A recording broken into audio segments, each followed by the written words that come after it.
Hello friends, myself is Dr. Rima Sinha. I am working as Associate Professor in the Department of Pharmacy, Ramis Institute, Greater Noida.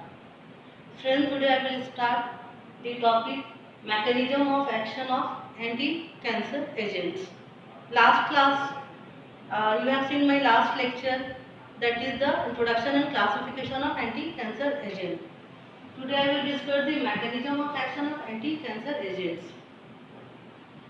First, I will discuss the mechanism of action of anti-metabolites. First, you should know what is anti-metabolites. Anti-metabolites are those agents which inhibit the metabolic pathway which is required for the survival and production of cancer cells through the inhibition of folate, pyrimidine and purine nucleosides. In classification, you have already studied anti-metabolites is classified into three categories. One is your anti-folate agent,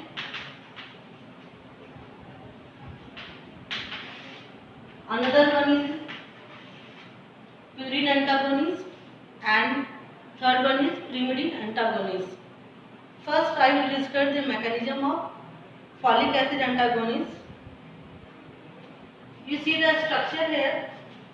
This is the structure of dihydrofolic acid.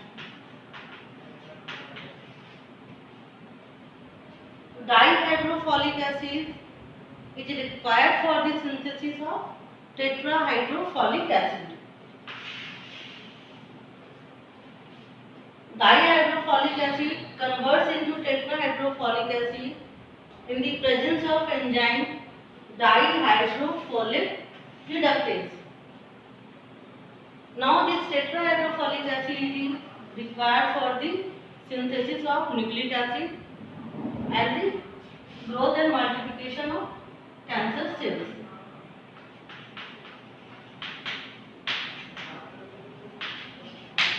Now question is how methotrexate works. You see the structure here. This is the structure of methotrexate. Very important drug in anti-cancer category. Methotrexate.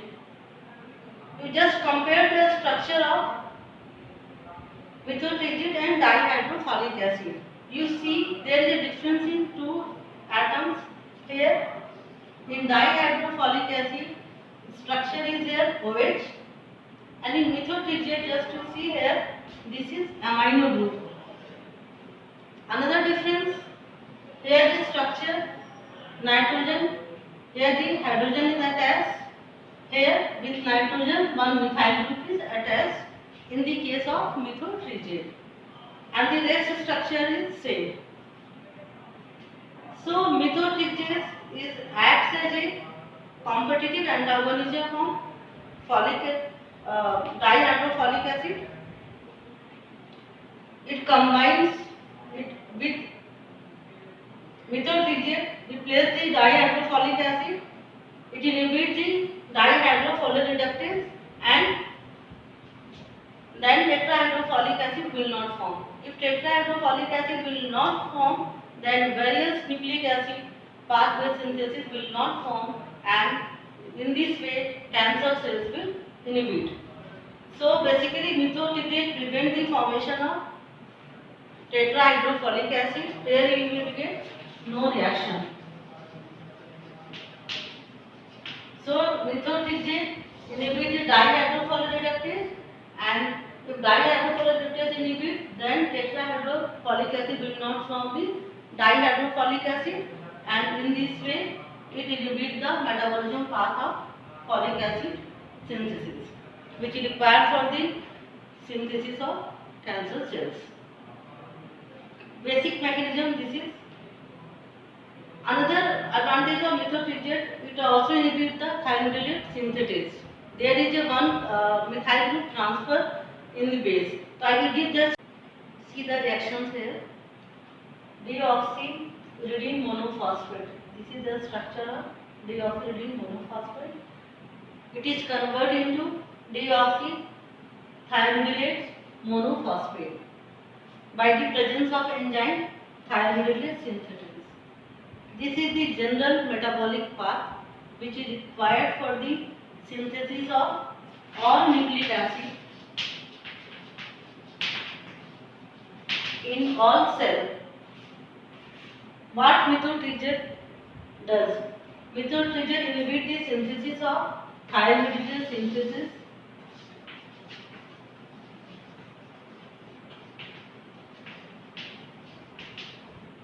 It inhibits the synthesis of thiamidylate synthesis, so that you see the difference in the structure.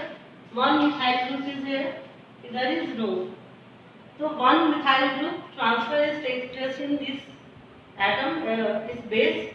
So methotrexate inhibit this enzyme so that one methyl group will not transfer and thymidine base will not synthesize. If thymidine base is not available for the synthesis of nucleic acid, so cancer cell will inhibit.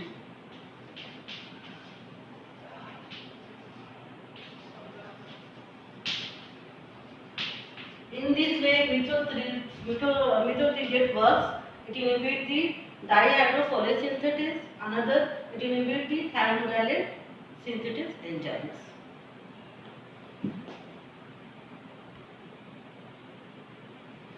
Next, I will discuss the mechanism of purine antagonist. Here the best example is 6-mercaptopurine. You see the structure. This is 6-mercaptopurine. 6-mercaptopurine generally replaces the hypoxanthine. Hypoxanthine, this is the naturally occurring intermediate during the DNA synthesis. DNA की synthesis के समय hypoxanthine का generation होता है और उस hypoxanthine को मर्काप्टोप्यूरिन inhibit कर देता है, रिप्लेस कर देता है. सो हमारा 6-mercaptopurine replaces the hypoxanthine which is generated during the synthesis of DNA synthesis. See the structure similarity and difference. Here we just see that all structures are same, only difference is here. So we antagonize the function of hypoxanthine. So only difference in this group, we just replace the hypoxanthine and prevent the formation of nucleic acid. If prevent the formation of nucleic acid, obviously then abnormal growth of cell will inhibit. This is the mechanism of purine antagonist. Now I will discuss the mechanism of pyrimidine antagonist. This is the third part of antimetabolites. Here you see the general synthesis of 5-fluorouracil. Just see the structure here, 5-fluorouracil. You see here, this is carbon fluoro bond. Carbon fluoro bond is strongest bond. Very difficult to break this bond. So what is the benefit of this strongest bond? This is the structure of pyrimidine. If here methyl group is there, then we will call the structure of pyrimidine base. What 5-fluorouracil is doing? 5-fluorouracil, due to the strongest bond between the carbon and fluorine atom, it precludes the addition of methyl group, so that this pyrimidine base will not synthesize. If pyrimidine base will not synthesize, then it will inhibit the metabolic path of nucleic acid synthesis and inhibit the growth of abnormal cells, that is of cancer cells. So by this way 5-fluorouracil act. Due to the strongest bond, it precludes the addition of methyl group. If it precludes the addition of methyl group, then pyrimidine base will be not available for the synthesis of nucleic acid. In this way, it inhibits the pyrimidine and folic acid metabolic pathway, which is required for the biosynthesis of normal cells. Thank you, friends.